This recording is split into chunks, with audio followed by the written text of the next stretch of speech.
Here are the Atlantic Hockey Association arenas. Cadet Ice Arena, Air Force Falcons. It was a bit of a missed opportunity that they didn't build an arena that resembles a Quonset hut, as many do. You know, just to go along with the Air Force theme. Because this exterior is as boring as it gets, but I suppose it's the interior that matters most. We've actually already spoken about this building on the channel before, yet we've never talked about Air Force hockey. How can this be? Well, it also includes their basketball arena within. I think I do slightly prefer the ice arena though. It's got a big jet on the wall.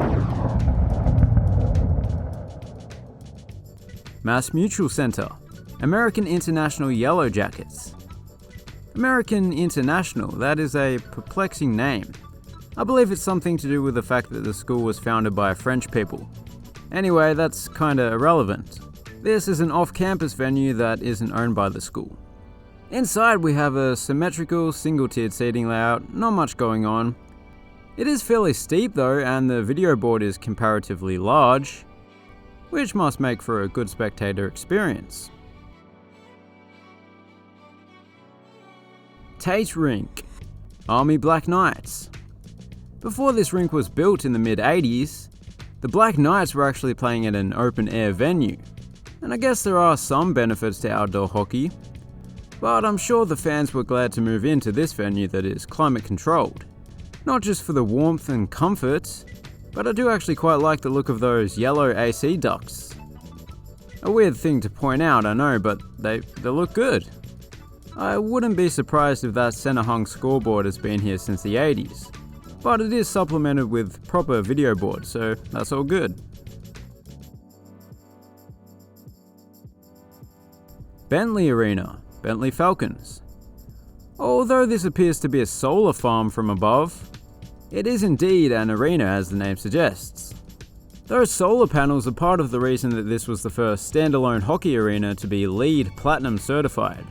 That basically just means that it's particularly eco-friendly, which helps save the blobfish from rising sea levels. Another aspect that makes this venue a little different to the rest is that one end of the seating bowl is not seating at all. It's terracing, standing room, whatever you want to call it. I like it. Lecom Haber Center, Canisius Golden Griffins. We've already talked about a building that includes a hockey rink and a basketball arena. Well, this is a building that includes a hockey rink and everything else. The Marriott Hotel being the most conspicuous amenity of them all. Despite the flashy external elements that mostly consist of glass and steel, there is a more traditional building material on display internally. That being the vast amount of timber that has been used throughout. Nearly the entire roof is wood, and down below most of the capacity is coming from wooden benches. Heart Center, Holy Cross Crusaders. Hang on. The Heart Center is adorned with a religious symbol? Since when is Holy Cross a Christian school? My mind is blown. Anyway, inside, much like a church, all of the seating is facing in one direction, because it has seating on just one side. And come to think of it, that video board over there wouldn't look out of place at one of those mega churches of Texas.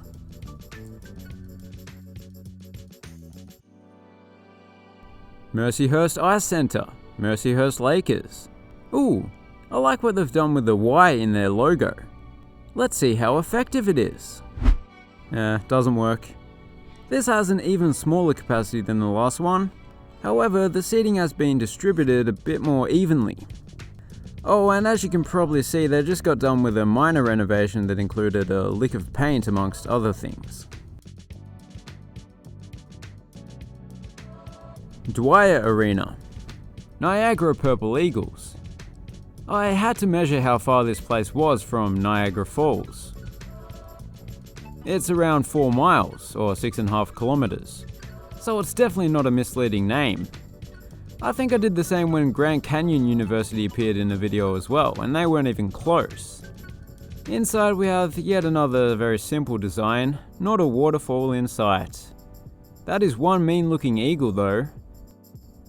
And I do quite like the asymmetrical roof.